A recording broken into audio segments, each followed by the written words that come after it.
one of the things that you've helped me to do is to see just how much alignment there actually is when you look at desired time in the office, desired work from home. It's not a massive gulf. It's actually, there's quite a bit more common ground than people realize.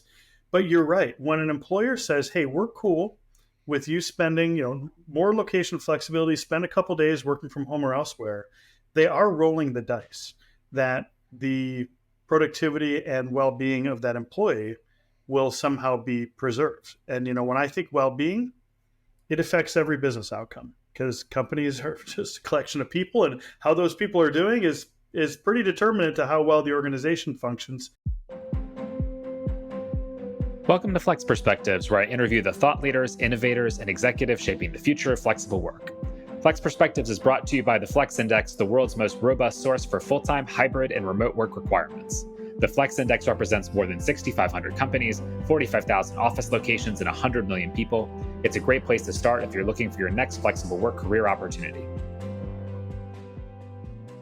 Today, my guest is Ryan Anderson.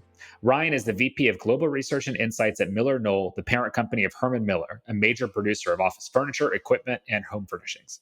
Today, we'll discuss how Herman Miller started preparing for remote work more than 2 decades ago, how real estate leaders need to start thinking like product managers, and how employees should approach investing in their home office. If you enjoy this podcast, please subscribe and give us a rating. That helps new listeners find the podcast. Ryan, welcome. Hey, Rob. Thanks for having me, my friend. I appreciate it.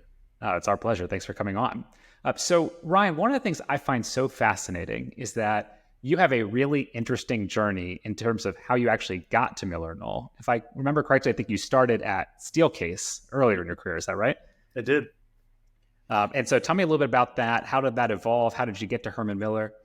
Sure. Well, I live in Grand Rapids, Michigan. And while I think most people would know that the tech industry has hubs in Silicon Valley and Seattle and elsewhere, maybe people don't realize that Grand Rapids, Michigan is home to some of the best furniture companies in the world. So, my grandpa worked for one. It's kind of the industry around here. When I went to college, I'm like, I'm not going to work for a furniture company. That seems really boring. But it was the research that got me so interested. And so, I spent the first, almost 17 years of my career at Steelcase. They treated me well. It's a good organization, but I did make my way over to Herman Miller in 2012, specifically to focus on a topic that I'm really passionate about, which is the intersection of technology in the workplace. So I led Herman Miller's tech research before, growing with the company, and now I'm fortunate to lead all of our research efforts. I didn't realize that this was in some ways like the family business for you, that you've gone into the trade for multiple generations. It is, and it's like we're not a huge, town. I think the metro area is maybe 1 million people, but I'll go to a school football game tonight, and there will be people that I probably sit with from at least 3 or 4 other furniture companies, and we've learned to live in peaceful coexistence. And actually, beyond that, there's something to be said for having really good competitors, because you push each other to innovate better and to accomplish more. So this is kind of the industry business around West Michigan. In fact, Grand Rapids for years was known as Furniture City, USA. Are you a Michigan guy or a Michigan State guy or something else? I am a Michigan State grad and guy, evidenced by the basketball hiding behind me. But I'm a Go Green Spartan. Awesome. And if I recall correctly, you haven't only been working at kind of like big furniture, for lack of a better description. I think you dabbled in startups for a little while as well in between. Is that right? I did. I mean, I had spent nearly 10 years of my career in the furniture industry trying to understand the relationship between technology and workplace. And it was evident that mobile technologies, Wi-Fi, distributed working was going to completely upend office design. That became evident probably around 2004 or 2005. And so I did take an opportunity to go to a SaaS startup, a company called Team, Teem, that focused on room scheduling, wayfinding. We ended up selling that business to WeWork, which I was there for six of the more unusual months of my career. Front row seat to some interesting stuff. Yeah. So if you've seen the documentaries, yep. But it was great to be at a venture-backed startup and to be on the technology side of workplace in a more official capacity. But after we sold that business, I rang up my friends at Herman Miller and said, it might be time to come back. And so I've been back since 2019. Well, if you were going to dabble in the startup pond, that's probably one of the most interesting and unique experiences that you could have accumulated over that time period. No doubt. And so you talked a little bit about this already, but my guess is that a lot of people are not familiar with how much of an emphasis MillerKnoll puts on research and kind of the insights work you do. And so talk a little bit more about, as VP of Global Research and Insights, what are you responsible for? What are some of the areas or topics that you spend a lot of time digging into? Sure. Well, as you might know, MillerKnoll is a fairly new entity. It's a collective of brands now. We've got more than a dozen companies in the family, including Herman Miller and Knoll, kind of the two flagships, but many others as well. And many of them had historical research. So if I think about Knoll as an example, back in the 40s, Florence Knoll was kind of prototyping new ways of designing space in something called Knoll Planning Unit. It actually became the archetype for today's interior design firms in some ways. Herman Miller had officially begun doing research on work and workplace in 1960. In fact, when Stanford showed the world the first personal computer, Herman Miller designed the environment for it in 1968. Oh, that's a cool story. I didn't know that. Yeah, I mean, the quick side story is I was at Herman Miller maybe 4 weeks, and the head of PR left me a voicemail that said, "Hey, Ryan, Stanford called. They're doing a musical, and they need to talk to you." And I was like, what? I like listened to this thing 3 times. Like, they're doing a musical, Stanford? Well, I didn't know that Stanford and Herman Miller had collaborated on what was really a momentous event in the world of technology. And I'm still not exactly sure why they decided to commemorate it with a musical that particular year. But yeah, there's these long history of research within these organizations. And so we're building on it.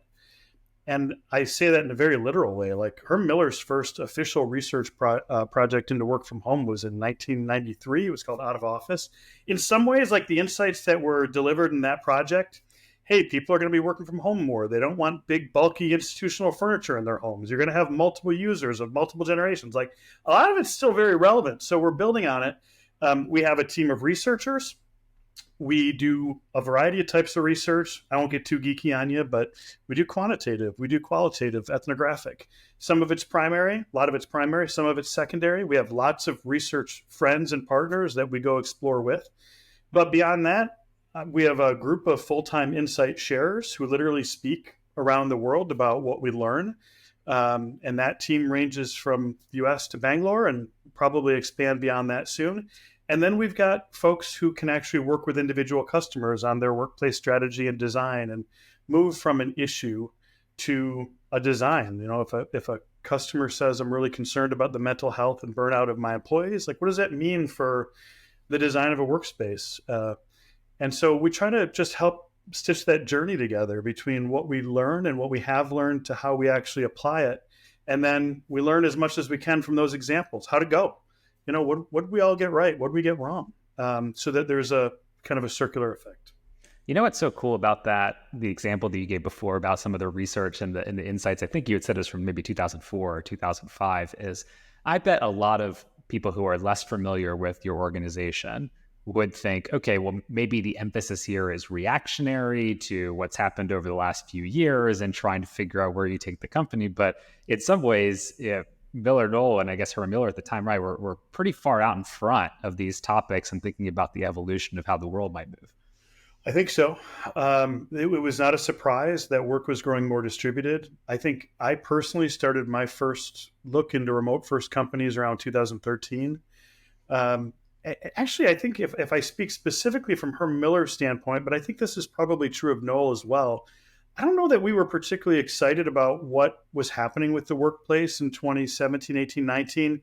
You know, lots of densified small desks that were used less and less.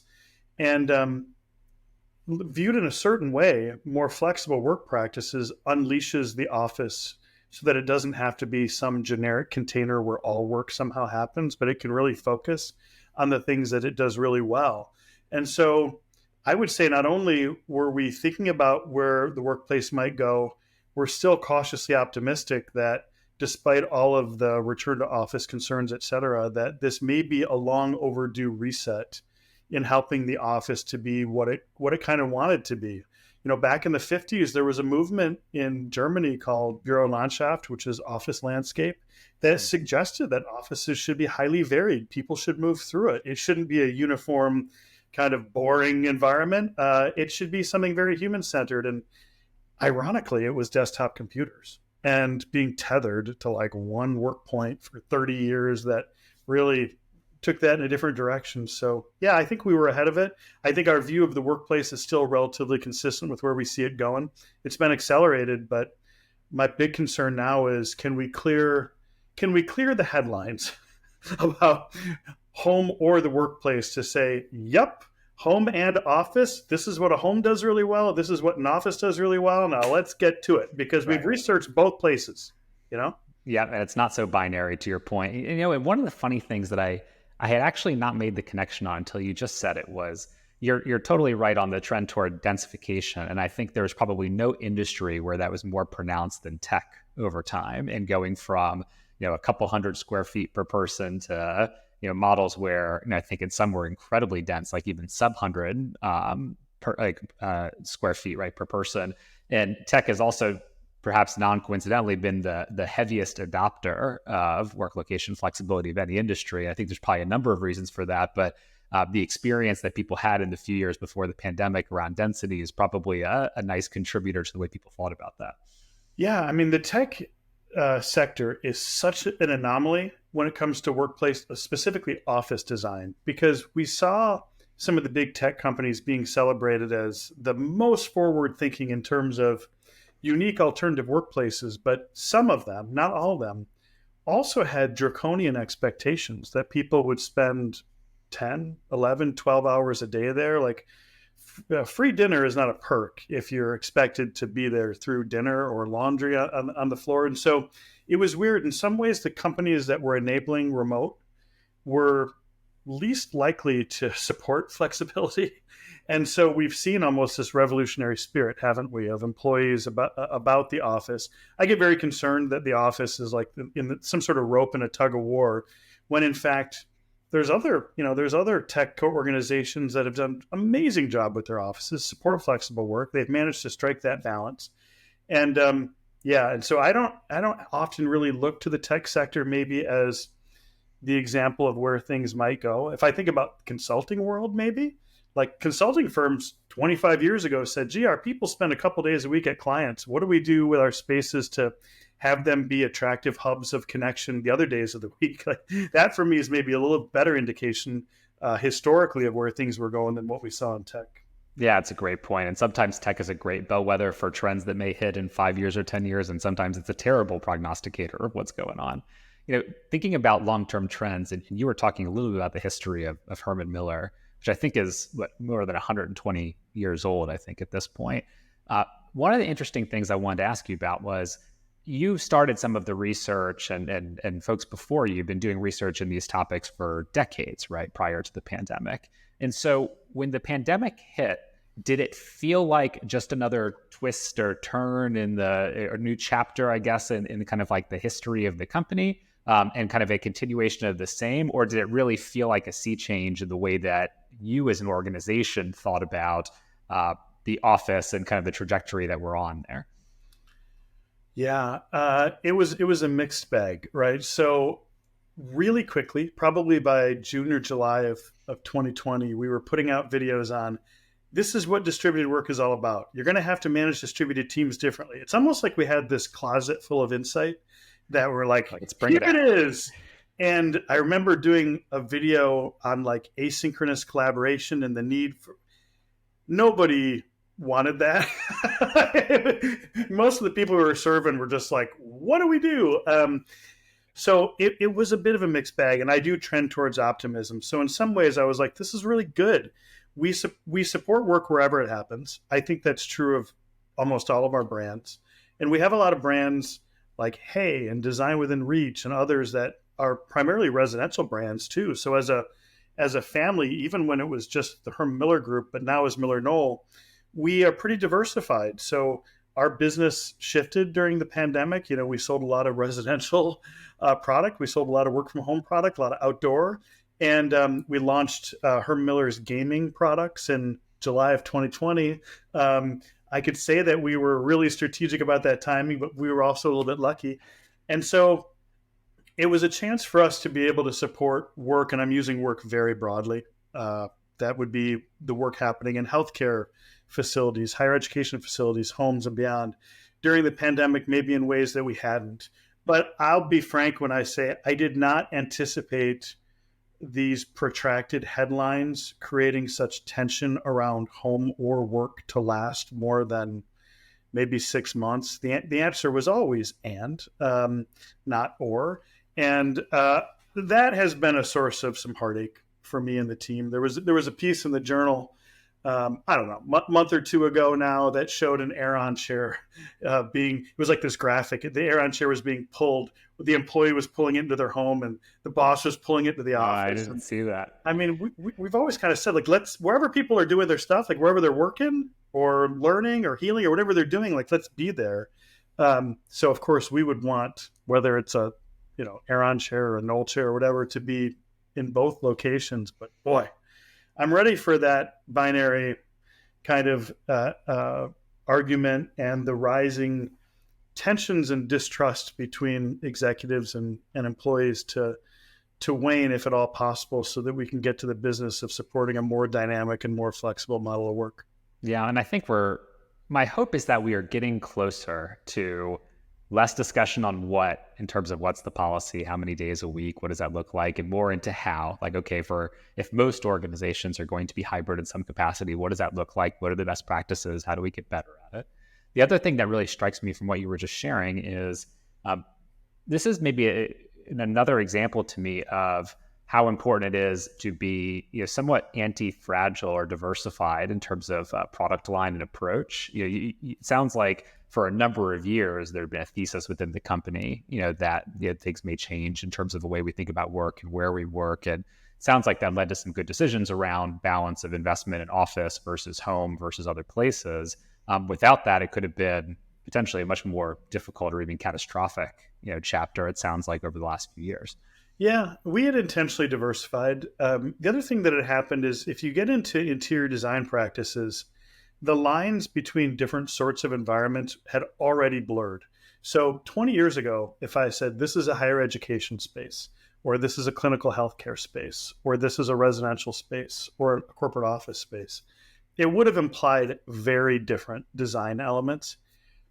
We were already seeing cross-pollination, and our research is designed for that cross-pollination for a long time. In some ways, offices were already learning from campuses, which were already mobile and distributed and focused on collaboration.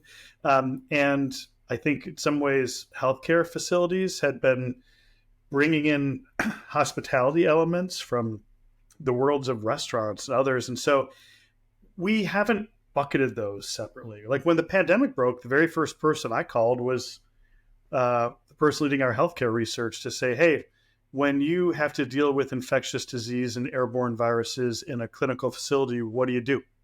And, there had been a SARS outbreak in Toronto in 2003, and we'd already looked at what happened when people started throwing up plexiglass and trying to build in new sinks. And we were really fortunate. We had a lot to go on.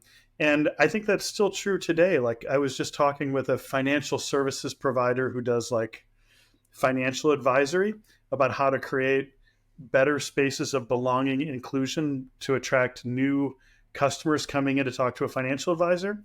It reminded me of the exact same design principles you'll see in a clinical facility that does like patient consult rooms, where the doctor doesn't want to be seen as intimidating, white coat, sitting behind a big desk. So this intersection of design principles was already underway. And that probably, as much as anything, accelerated our ability to help.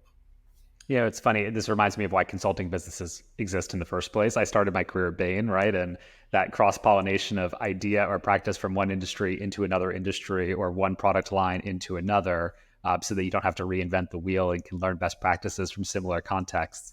It makes a ton of sense that the same thing would apply in some ways to design of different environments. Yeah, totally. So on that dimension on office design, one of the things that we were just talking about a few minutes ago was starting to shift away from headlines about the what and the policy and into the how. An important element of that, I imagine, is how do you think about setting up your office space and what does that look like and how do you invest in it? What's your sense right now? Are companies getting this right? Are they getting it wrong? What's working and not working? Like if you had to give a state of the office environment, like how would you describe where we're at right now? Broadly, I would say that organizations are reevaluating some of the more formulaic approaches that were used for office design. I don't want to sound pejorative in any way, but when that era of desktop computing existed, you could basically say, I've got X number of people. This is the square meters or square feet per person, and we should split it between individual desks, conference rooms, et cetera. It was somewhat algorithmic. And so most organizations I talk to, and we talk with, my team talks with hundreds of them around the world every year, are reevaluating that. As one of my team members likes to say, they're moving from designing for to designing with, much more heavy participation from employees to understand what they might need. And they're entering in through doors that I think are more meaningful. So I'll give you an example. For us, whether somebody's in the office most days or whether or not this is a hub for more remote employees, we like to begin using themes like well-being, connection, change, and adaptability as ways for us to enter the design process conversationally. Because if you get executives and employees, interior design professionals, and others say, what does it look like for this space to help people to connect in new ways, strengthen weak ties, see better connection across distance using video, there's actually not a lot of disagreement. And when we start getting into issues of employee well-being, which should be on every employer's mind right now, asking the question, like, how do these spaces support well-being? Once again, it's common ground. So I think we're getting to the point where people are learning to approach the design process differently. And then they're designing, and this is still maybe a little less common, but it's going to have to become more common. They're designing with the belief that the space will probably have to change on day one. Like post-occupancy adaptation of corporate real estate, sorry, that's a mouthful, was not really a thing. Not so much. Like the idea was get the design right. Bring in a facilities crew to move stuff over a weekend if you have to make a major change. But the era of like designing a space, doing the photography with no people in it, and expecting that space to look really nice in 5 years, I think most organizations are way beyond that. And they're saying, well, the people, the work they're doing, the tools they're using are in a constant state of flux. So the measure of a good workplace design is how it adapts with the people who are working there, based on the amount of time and the type of activities they want to commit to being in that space. I think that's fascinating on a number of different dimensions, right? Like one of the things I believe is that historically, and you were kind of referencing this, I think large corporates traditionally would invest in 10-year plus leases and feel pretty confident in being able to do that relative to business practice. There's already some indication in market that that's shortening and people are not signing up for the same lease length. And it's already been more common in some markets outside the US where leases were more dynamic and shorter than they are in the US. There's also still a fair amount of discussion, iteration, as you and I have talked about at length, around, well, how much time are people going to spend in office and what types of activities? And so how do you, in some ways, build the plane while, after you've kind of already jumped, so to speak, when you know that you don't have as long of a return period on those investments because the lease isn't as long, the usage patterns may change. If the employees are in the office 5 days a week versus 2 days a week, it's dramatically different implications for how you might want to design that space. Like how do you kind of collaborate through some of those moving variables?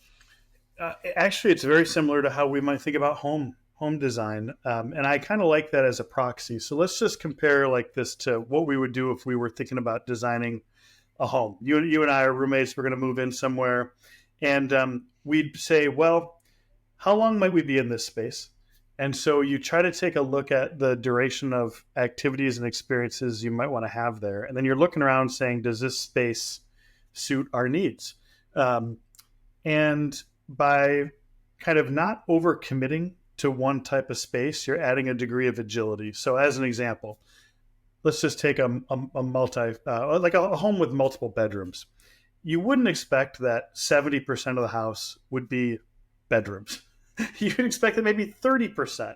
The analogy would be like, maybe don't dominate your entire floor plan with individual desks. Instead, what does a home offer? a kitchen, a porch, a backyard, a gaming place, a place for homework. You're just saying, like, what are the various types of activities that we can imagine doing in the duration of time that we're here? And you plan accordingly, and you buy assets, you buy furniture that will move with you if you want to keep them, or you don't invest for things that you don't want to keep. The repurposing of existing assets has become more common. We have products that we've designed in recent years specifically to be added into environments that have existing furniture, including furniture that's not ours. Like, visually, it's designed to blend in with things, because in some cases you might say, well, I'm going to reuse some of those desks or some of those file cabinets because I'm not sure we're going to be here for a really long time. But those really cool things we're buying new, like those we're going to want to take with us. So don't force me into a bunch of labor costs to decommission it. Yeah, I mean, that's probably the best parallel I can give you. Having said all that, shorter lease terms, particularly in Asia, have not been uncommon. 5 years, 3 years, 5 years is not abnormal. Places like Dublin, it was crazy. 15-year leases are something that we still saw not too long ago. But around Europe and the US, we're still seeing 7 years, so sometimes 6, 7 years as a pretty typical sort of thing. And so it's not like you're going to flip it in 6 months. That's, I think, where flex space, not co-working, but flexible workspace, can begin to really help with some of those really shorter term durations. And I would expect to see growth there too. So do you think, I guess a couple reactions to that. One, what's interesting about a home, right, is that, to your point, you design it around the different use cases or things that you might want to do over the course of a day, or week, or month, or year, right? And you've got different space that's kind of dedicated for those things. But for the most part, the number of occupants of that home are fixed, right? Like, maybe if kids are, you add, right? But it's not like you're going to significantly change necessarily the composition of what that space looks like. Maybe I'm wrong. But if I think about an office, you might go through periods where you have more people who are working on more business as usual type of activity in the office, more people who need to be in collaborative.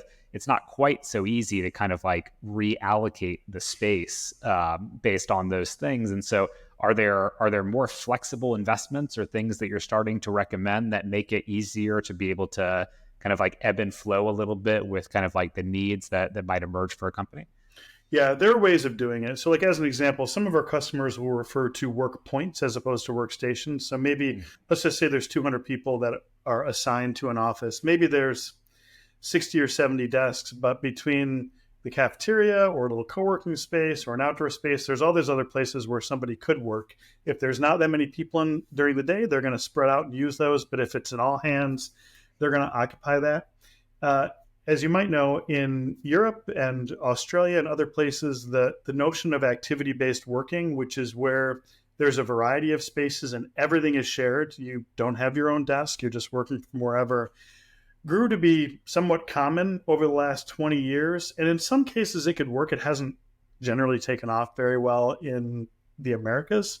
But I see a lot of organizations moving beyond that to what's called neighborhood-based planning. And the idea there would be, let's just say you had a group of 24 people assigned to some project. Maybe you give them almost like a little clubhouse. And yeah, there's 10 or 12 desks, but there's a couple of phone booths and there's a little project space and a couple of sofas. And then based on however many people are in the office on that day, they know that that's their hub, that's their clubhouse. There might be a small number of them there. There might be all of them there. Or they add 3 people to the team. There's no need to go buy 3 new desks. It's just like, it's like their home within the overall office landscape. But it's not an exact science. And you do have to take into account for each facility, who are the groups working there? If it's a bunch of people doing outbound sales calls on video, that's very different than if it's going to be a engineer doing product development with certain types of physical objects. You kind of have to tailor it. And that's where the art of interior design and all the great architecture and interior design firms in the world really excel. So it strikes me that you have to be significantly more intentional and thoughtful around the way you approach space than maybe the more algorithmic way that you were describing before, where it's like, okay, I just need X number of desks based on the number of people or headcount growth. Is there a process that you found through research or through your own practice that you suggest that companies go through in terms of how do they think through those requirements, the steps, and kind of like evaluate their needs? Yeah. And I will say any office that feels generic is a little risky these days, because it's like, well, if it's that generic, then what's it offering me that's better than my house or coffee shop? Yeah. When you talk with an architecture and interior design firm, they'll use the term programming or program development, which is a little confusing for those of us with a tech background, but it really is about needs analysis. And then they'll move into what's known as schematic design, where they're kind of like just doing the overall big layout. So there's established processes there, but what's different, I think, today is the level of engagement and dialogue with actual employees, even if it's a small representative sample. It, given that we've used a few different industries as analogies, I might compare it to software as a service. If you look at like SaaS, the product managers of a software product are almost always looking at data or in communication with how their users are using the product and trying to adapt it over time, as opposed to traditional models where it's like, we designed it, here you go, who wants it? And so it could be focus groups. We have a podcast on the future of work. I had Steve Todd, had a workplace at NASDAQ, come on in the very first season and talk about all the ways that they have engaged their employees in new ways beyond surveys to try to understand like their work patterns and their tools and other important elements.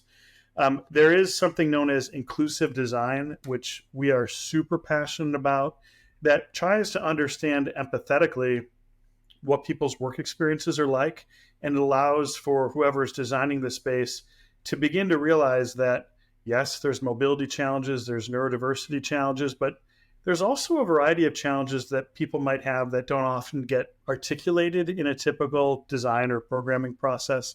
But you can hear where this is going. It all comes down to understanding the users as kind of customers of a product that you're designing and adapting over time. So all those good practices that we might learn from product management, I think, are relevant here. And in some ways, facility managers and corporate real estate executives are becoming product owners.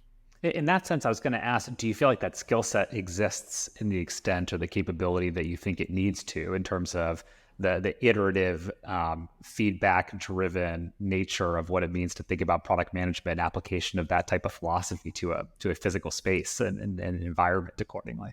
It's pretty early. I have a feeling, Rob, that if you and I revisited this conversation in 10 years, we'd say, how are we doing with that? It's becoming more common. But no, offices kind of had a monopoly, right, on how work was supported. And so the mental shift towards this is an on-demand asset, and we have to create a product that our customers, our users, truly value is somewhat recent.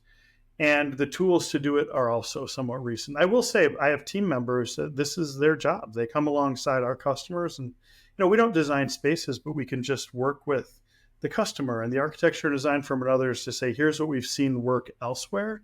And we're fortunate to try to stay on the cutting edge of this. But real estate, it's an industry that takes a while to adapt. And the spaces you create last a long time, even if the lease is short. And so for an organization that might work on, like, let's just say they have a big real estate portfolio. Let's say they work on 8 spaces in the course of a couple years. That's still only a certain amount of opportunities to pilot, prototype, learn from the next one. But a continuous improvement approach is what's emerging. Are there programs or trainings that you're seeing start to emerge for real estate leaders or practitioners in this space to understand what it means to operate more like product managers in that sense? Or how are people learning or developing skills to be able to do the things that you're describing?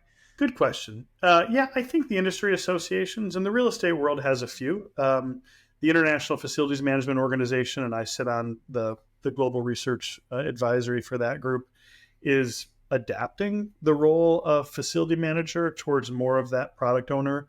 The Global Corporate Real Estate Network, CoreNet, is doing similar things. And then there's really specific examples. I'll give you one. We were fortunate to be a collaborator in one of the most inclusively designed offices that I've ever seen, called Harkin Institute, named after Senator Tom Harkin, who sponsored the Americans with Disabilities Act. And I was not planning on using this as a prop, but like I've got sitting next to me a guide that we and the architecture and design firm BNIM and the Institute put together to say, this is how this project was approached. Soak this in. It's a resource for other people designing spaces. Just any opportunities to maybe share some of those new practices and inspire new things with others is happening. But I will say it's probably happening more organically than in a really coordinated curriculum development type way. Yeah, I mean, and I think most things start out that way, right? But it sounds like there may be enormous opportunity over time to distill some of those best practices and trainings if it's going to be so important, it sounds like, to the future of how people think about their spaces. I think you're right, my friend.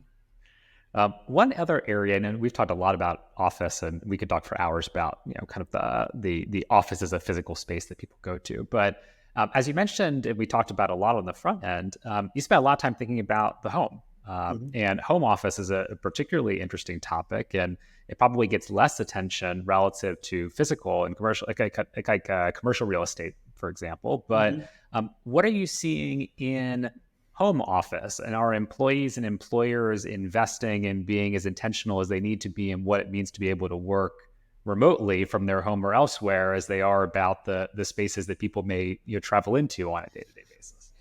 Boy, there's so much to do. No, we have not seen near enough progress here. People have come up with workable solutions for themselves that probably are better than whatever coping situation they had during quarantine. But no, most people and most organizations have not really taken charge of that work from home experience in the same way that maybe we haven't fully seen it on the office side. And I just tell you that when I think of a great office or when I think of a great work from home setup, I'm acutely aware of the fact that what comes to my mind are designs that maybe other people have never seen. So like when I think offices, they can be amazing, gorgeous, cool, fun, interactive. When I think home, oh boy, I mean, you can do a lot with a work from home situation that goes beyond a desk and a chair. Don't get me wrong, desk and chair is good, but it's supporting video meetings, email. What I'd love to see is for individuals to take more charge of the design of their space, even if they're not a designer, and begin asking, what do I need to do in the course of the work week that isn't very well supported? Do I need a better reference zone, as an example? I've got one to my right. Instead of it just being like a bookshelf, I've really thought through, what am I going to need to pull that I might need to use in the course of a week? If somebody doesn't have a height adjustable table, pick up the laptop, go to the kitchen, and work at the counter for 10 minutes. Like, take control over your movement. We have a work from home tool from Herman Miller, wfh.hermanmiller.com. We've had 32,000 people use it globally. Over 60%, I want to say 63%, said that the only time they really move throughout the workday is when nature calls. Like, that's not good. Like, That's get up, terrifying. move. If you're going to take a phone call, do it outside. Yeah, there's all sorts of ways, and it doesn't always require a monetary investment, either through best practices or protocols or just ergonomic training to help people have much happier, healthier lives working from home and the office. I'll tell you personally, my home office has been a lab for me. I'm really passionate about what's known as biophilic design, which is bringing the outdoors in. So I'm in a space, you can see plants behind me, some natural light. I've got a light bulb that has some circadian options, meaning it can kind of mimic what the sun's doing different times of the day. I've got an aquarium beyond my camera here. If you've ever seen an aquarium in a doctor's office, it's because aquariums lower blood pressure. So what's really nice to look at instead of the camera on a long meeting? Some fish floating around, and the water from the fish tank can water the plants. I've even got a CO2 monitor here to, when CO2 levels get really high, it can hurt your cognition. So I know this is extreme because I do this kind of research, but what would a lesser version of this feel like, where everybody said, I'm just going to experiment around a little bit with my work from home situation. And then what could employers do? Let's just start with some ergonomic training, some good training to make sure that people aren't experiencing injury, or other problems. 60% of the people that use that work from home tool said they were experiencing physical discomfort throughout the workday. It's usually back, shoulder, neck. It's usually associated with sitting on bad chairs. But I think there's huge opportunities, and I'm aware that a lot of organizations have been somewhat hesitant to further invest in work from home experiences if they've got low office occupancy levels and a lot of pressure to try to make those offices work a little better. But someday in the future, I think more organizations will take more responsibility for supporting both, because the returns are clear. Employees that have better well-being, employees that are more productive are going to be able to be, contributing members of the community there at work in much better ways than people that are hurting physically, psychologically, or otherwise. I mean, it's so obvious when you put it that way, because, look, I think a lot of organizations, based on our Flex Index data, it looks like 90% of companies that have a minimum days per week requirement require somewhere between 2 or 3 days. Our data triangulates pretty closely with the WFH research, Nick Bloom data on employees and employers generally wanting employees in the office somewhere between 2 and 3 days a week. And so if you think about it from an employer's perspective, my employee is going to be home 50% or out of the office 50% of the time. That's 50% of their productivity is not within the 4 walls of the office that we set up for them. Why wouldn't you invest or kind of, I think, more proactively about how you engage your employees on this? And what I'm curious your perspective on is it financial because they don't want to invest in it because they've already got the office space and they haven't budgeted it? Is it psychological and they don't want to admit that that's the world that we're in or that we're going to, and investing against it in some way substantiates it in a different way? Or is there something else? Like what do you think are the barriers that we've got crossed there?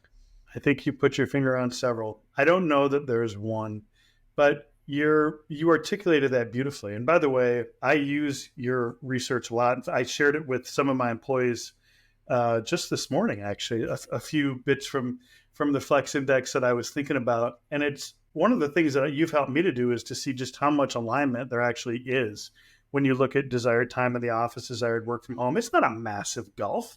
It's actually, there's quite a bit more common ground than people realize.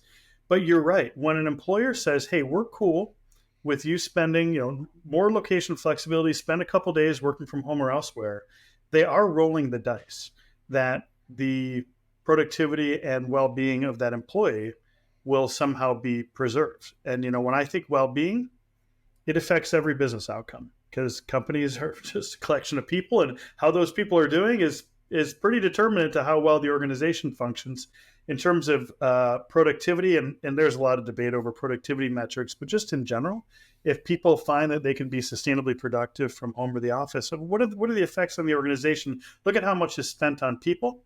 And then, I don't know, it's kind of crazy to me that organizations are willing to allow 40-50% of that time to kind of be suboptimized, unsupported. Yeah. I don't think the answer is to force everybody to the office. I think the answer is for organizations to say, where you are, we're going to support you. Let's try to figure out how you can be sustainably productive and how we can make sure that we support your well-being so that you can achieve as much as possible. So if I think about our audience for this conversation, it's a lot of chief HR officers, it's a lot of real estate executives, but it's also just a lot of people who are interested in future of work and best practices and how it's evolving. And so imagine you were talking to some of those executives. If there were 2 or 3 things you're like, look, I would suggest you think about this immediately when it comes to thinking about investing or supporting the productivity or the engagement of employees outside of the office in the way they were talking about from a physical setup or otherwise. And then on the other side, if you were talking to employees, if you were saying, okay, look, here are 2 or 3 things that I would do right away to improve your setup or the way that you approach work when you're not in the 4 walls of the company office, what's kind of the top of those lists in terms of what people should be thinking about? And both these are framed in terms of supporting people working outside of the office? Outside of the office, that's right. Well, the message to the employer would start with something fairly soft, which is, can we begin or can you begin by engaging your people to make sure they're working in healthy and productive ways? So let's start with some basic ergonomic training and the value of movement and having various postures supported, and being aware of some of the traps, I'll say, of excesses in remote working. I mean, we are advocates for flexible work, but I'm also aware that social isolation, having your voice marginalized, having some of those broken weak ties, are times where you say, okay, on this day, I'm going to go physically be present with someone. It's all about having employees be more educated and more equipped to make choices based on their work experiences. Because it's one thing to give people some location flexibility, but I think the bigger question is, how do you help somebody make smart judgments throughout the work week on how, when, where to work, so that the work gets really done well, but that the employees taken care of as well. For the employee, I would probably begin with encouraging them to be more cognizant of their own activities, posture, well-being.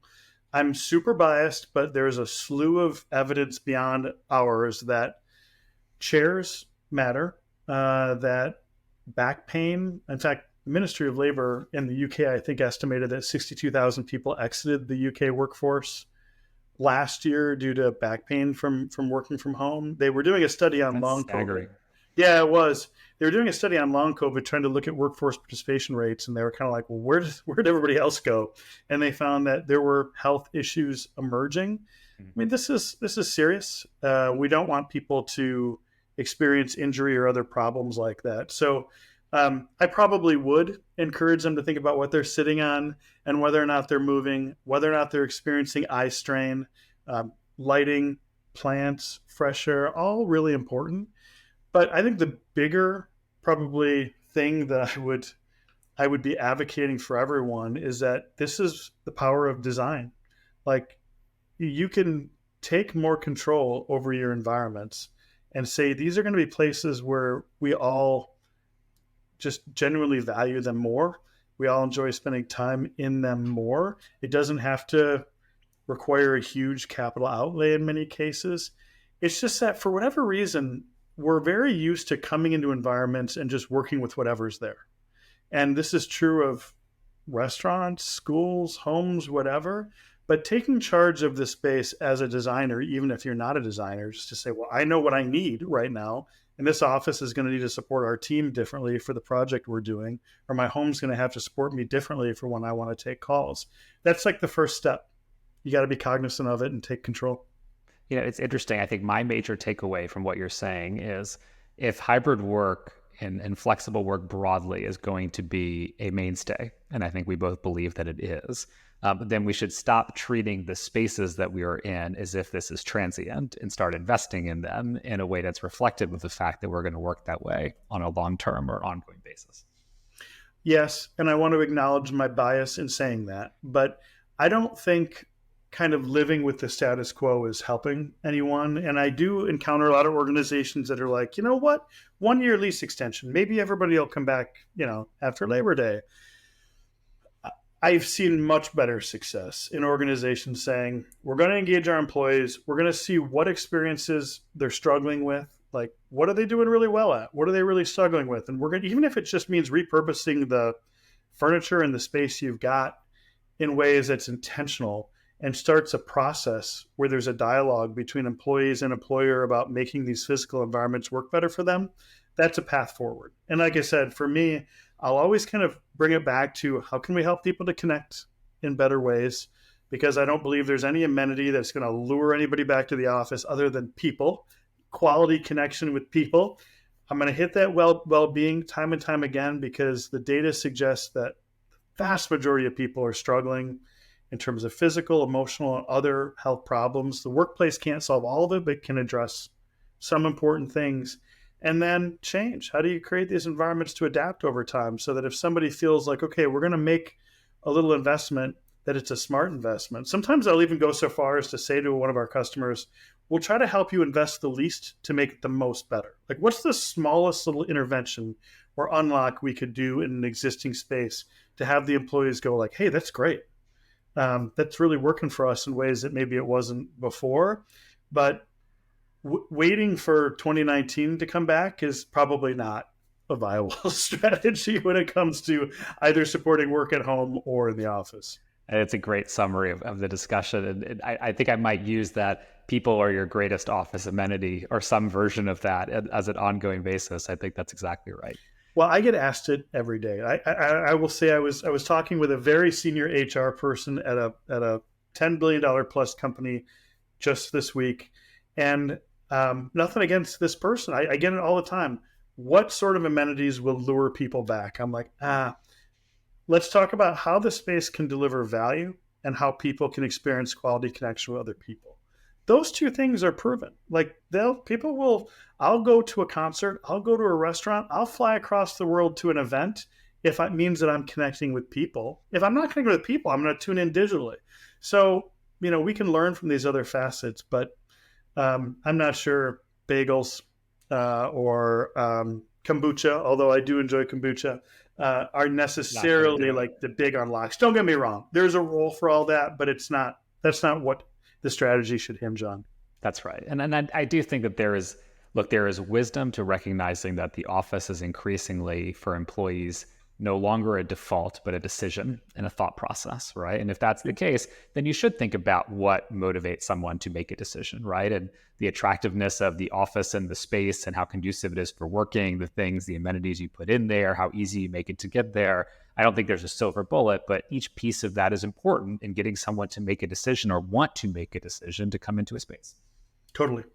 Yep. And then the other facet, which I think you and I have chatted about before, is the situation that many organizations are in right now with majorly overscheduled meetings throughout the day does have to get addressed. Because if the schedule flexibility is non-existent and a person says, I'd love to connect with so-and-so over coffee, or I'd love to immerse myself in a project room, or I'd love even in my home to be able to go read something over on the sofa.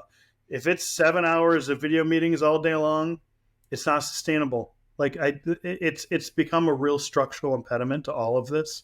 And I'm not anti-meeting, but I do think, revisiting like Priya Parker's Art of Gathering and asking like what meetings, what of these really add value, and then eliminating the ones that don't are a huge part of this. Totally. We're going to have to do a whole other podcast sometime on meetings and how do we solve that part of the equation. Well, this is great, Ryan. One of the things that I think that we always do when we wrap up is a quick rapid fire so people can get to know you as a person a little bit more. Are you game for a few rapid fire questions? Of course, always. Yep. All right. First one, what was your very first job? My very first job was at my mom's gift store. She owned a little gift store, and I was young, probably too young to legally work, but she offered free gift wrapping. And so, among other things, I was the free gift wrapper. I wrapped hundreds of random lamps and other gifts, gourmet foods. So if you ever hear that I'm the best wrapper in the industry, that's what that means. You were designing presents from an early age. It was kind of I feel like it was an early starting point of where you were headed. So it certainly put me on the floor doing customer service. I was probably 13. And then later I got into retail.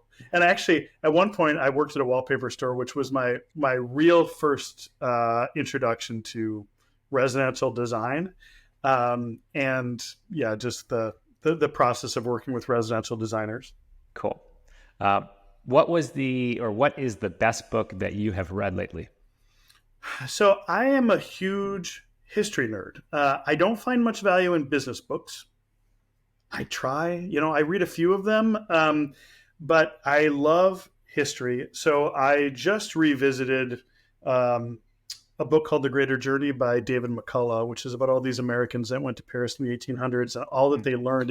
It is a book about apprenticeship. And it got me thinking a lot about just how critical the people who build into us are and the lengths that these folks went to have somebody build into them. And then it affected so many facets of life in America: arts, medicine, science. But yeah, McCullough, he's my number one. And when he passed last year, boy, that was tough for me. But I think I've read that book 4 times. Oh, I'm gonna have to check it out. That's awesome. And super, super fascinating topic. Different medium. Is there a movie or a show that you're obsessed with right now? Oh gosh. Well, movies, I've always been super into the Bourne series. In fact, in my early days So at good. Herm Miller, I used to name the projects. Like I had projects like Blackbriar, and there's a few others. I wasn't sure if you're going to go with supremacy or ultimatum or which part of the Ultimate. board naming. I love the Bourne series, but more recently, my wife would tell you that I will not shut up about the bear. I know that everybody's talking about the bear. It is like having lived in Chicago for 8 years of my life, and that show was just—it's really this incredible kind of redemption story. It's wonderful if you haven't seen it on Hulu. And then I've got a young teenage son who's all into Star Wars, so we're into Ahsoka right now, which is pretty darn cool too. No, So I love Star I Wars have no also. shortage of TV in my life. I'm embarrassed to admit. I think you and most other people, to be totally honest with you. It's a good segue, by the way, the bear. When you go into the office, is there a favorite office snack that you have? Yeah, actually, when you ask that, my mind goes back to being at a startup, and we had Nitro Brew like coffee on tap, and oh my gosh, did I overindulge in this to the point of like laying awake till 2 or 3 in the morning unintentionally. I've learned that I'm dangerous with the Nitro Brew, but no, around MillerKnoll facilities, it's I try to trend towards the more healthy snacks we keep on hand. Got it. Who is a future of work thinker or writer or researcher that you really respect? I mean, I know we're running along. I could spend 30 minutes on this one because one of the things that I think makes our approach at MillerKnoll different from the research being done in our industry is that we keep a huge community of collaborators, and we do almost all of our research and insight sharing with others, which is why I'm privileged to spend time with you. Shoot, Brian Elliott, Debbie Lovich, Nick Bloom, Phil Kirshner, Jasmina Ketskikis. I mean, there's so many. And if you look at our podcast, you can pretty much see along with a handful of others who I think about most days. But I will highlight one person whose voice I think has been maybe underrepresented in the industry, and that's Callie Williams Yost. Callie is founder of this group called Flex Strategies, and she's been consulting on flexible work for a really, really long time. And we had her on the podcast in season 2, and she was one of the people that said first to me, and this is back when we were still actively doing future forums, so we all kind of paid attention to this. She said, these hybrid strategies are only focused on location flexibility. They're not going to result, I'm paraphrasing, they're not going to result in meaningful change. You're going to find that companies adopt them, and then nothing happens. Because nobody's working any differently. Nobody has adopted new work practices. It's just a policy decision to the point where I don't even refer to hybrid work anymore. It's like it's been implanted in my mind that hybrid is a policy. It's not a bad thing. It's a good thing, but it doesn't really take you anywhere. And so I pay a lot of attention to Callie's perspectives because she's been in it for so long. And there's just a lot of wisdom to be learned.